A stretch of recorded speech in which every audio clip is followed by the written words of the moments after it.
Hey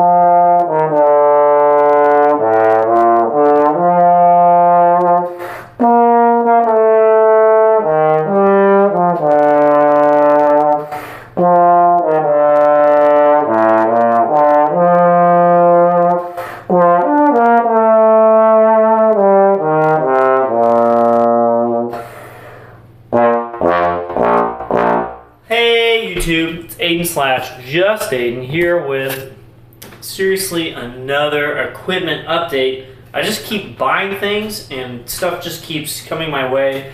I can't promise this, but I swear this is the last time in a while that this will happen. So first things first, this is new.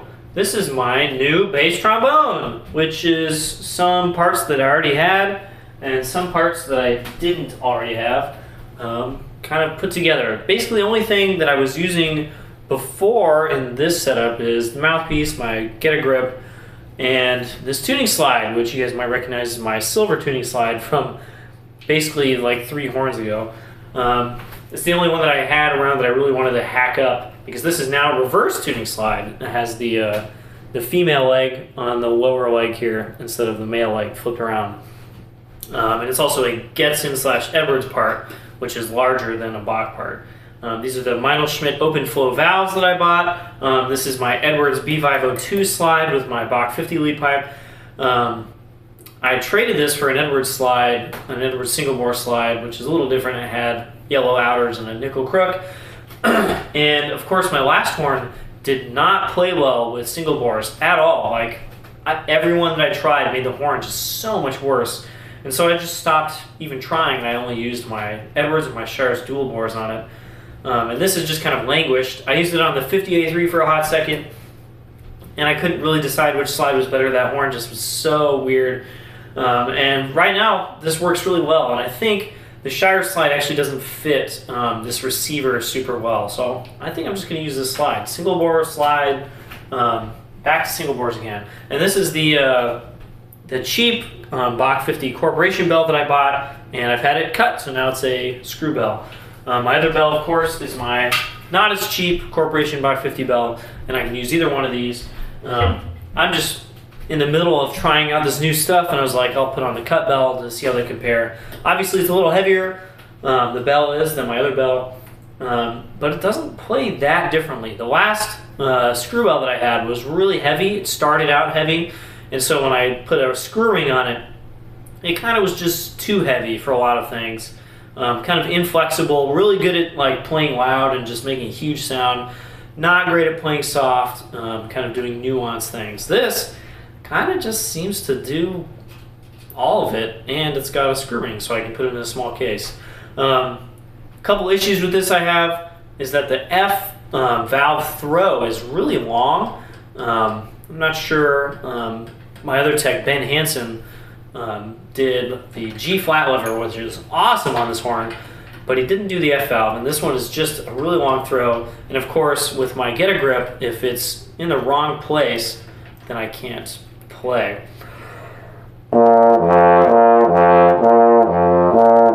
It'll start to half valve, and it's actually harder to tell on this than it was on my Thayer horn, which did the same thing. So that's kind of a bummer. And just due to how these bells fit on, this one actually touches the valve wrap in this one little spot. And if I don't have this piece of paper in here, it rattles on a bunch of notes. Honestly, I'm probably not even going to get that fixed. I'm just going to put paper in here whenever I use this bell, because that just fixed the problem. So yeah, really, really happy about this. It's just crazy good. I might talk about this in another video, but I feel like there's a way you can express how efficient a horn is. And of course, there's no way to actually scientifically do this, but it's like how many calories you put into an instrument, like how much energy you're using, to how much decibel noise comes out the other end. And I feel like I just got way more efficient playing this. My Thayer horn was really low on that scale. You had to put in so much effort to get such a sound. And if you didn't put in the effort, it scaled back dramatically. It was almost like a hyperbola, where like if you put in not very much energy, you get like no sound, and it kind of really goes up super fast. Whereas this is kind of like this. you put in a little bit of energy and it makes a pretty big sound right away.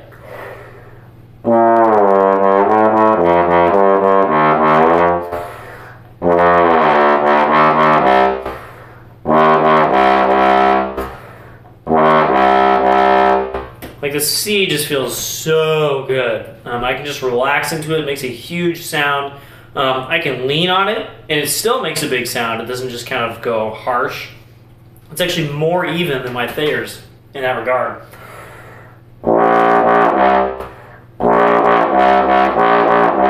And I think it's partially because the pedals on this instrument are amazing. Seriously, so much better than any other bass I've ever had.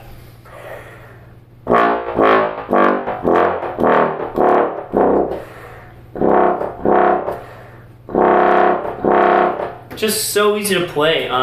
I've gotten a lot better at playing these pedals in the last few weeks. So part of that is the me machine rather than the hard machine.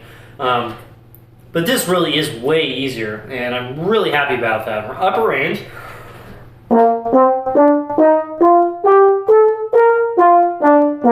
Is also really good. Part of that is due to the reversed tuning slide. That just makes upper range better on most instruments, and on a bass especially, it's going to help a lot. And a lot of other things are different. I'm using a single bore slide and stuff, and I'm better at playing the high range because I've been practicing that a lot. But this does play better up there. So basically, nothing about this is worse than the last one, except for maybe this F lever throw. So really, really super happy about this. Excited to put some time into it. I have a competition coming up. I really need to practice that music. So I got these things, and of course, because I'm an idiot, I also got another trombone. Today, literally in the last couple hours. Meet my new King 3B Silver Sonic with an actual silver, solid silver bell. This is a 70s model. It's like late 70s, something like that. This is actually my 80s slide and 80s tuning slide. This has an interesting provenance. It came from an older guy who had arthritis, apparently, and he had somebody take out this gooseneck and put in 3 valves that made, you know, all the chromatic valves. It's just like having a superbone, except there are 3 valves here, and they had levers that came up and you activated with your fingers, which is kind of cool, but also not super useful. And they were really super jankily put together, like some of the worst work I've ever seen. And so John Sandhagen, the guy who built my bass, got this from a client and just put in a new gooseneck, just a new King part. Really easy to do, and all of a sudden you have a 3B Silver Sonic. The slide is not in great shape. It has a removable lead pipe. It's not the original, and it just kind of is not nearly as good as this.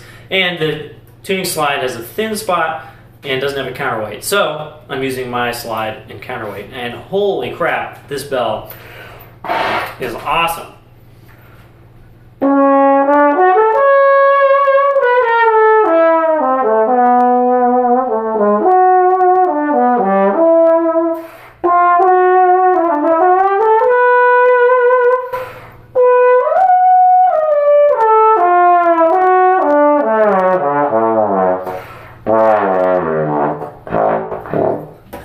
Playing some stupid notes in there, but just so good, man. It's like a really creamy sound. I really like my brass bell, actually. It has just a really like good basic sound. It doesn't have like a lot of extra stuff on the side. I mean, it articulates really well. The extreme registers, like down to low E, on the brass bell, kind of can get away from me. It's kind of hard to like just center that every single time. And the upper range,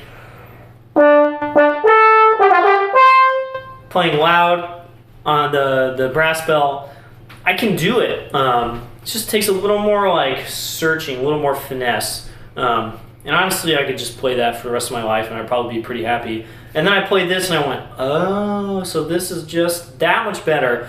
And it's silver. It's just super cool, right? It also just kind of sounds a little fuller, kind of fills in some of the cracks, I guess, if you're articulating.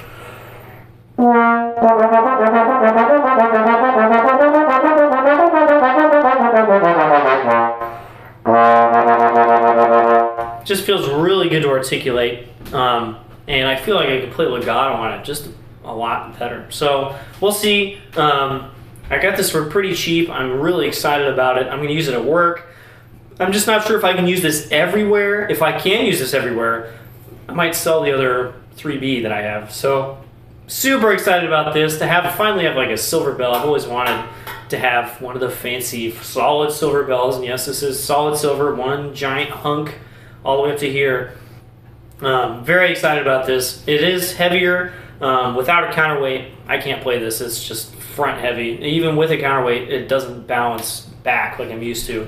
It's just acceptable with the Neotech. So very excited about that. Please hold me to my promise, guys. Don't let me buy any more trombones for a while, because I just like got so much stuff. I actually don't have any empty cases anymore. Everything has stuff in it. There's slides everywhere. So please help me. And I'll see you guys in some more specific videos about my new horns, maybe about my 36 next time.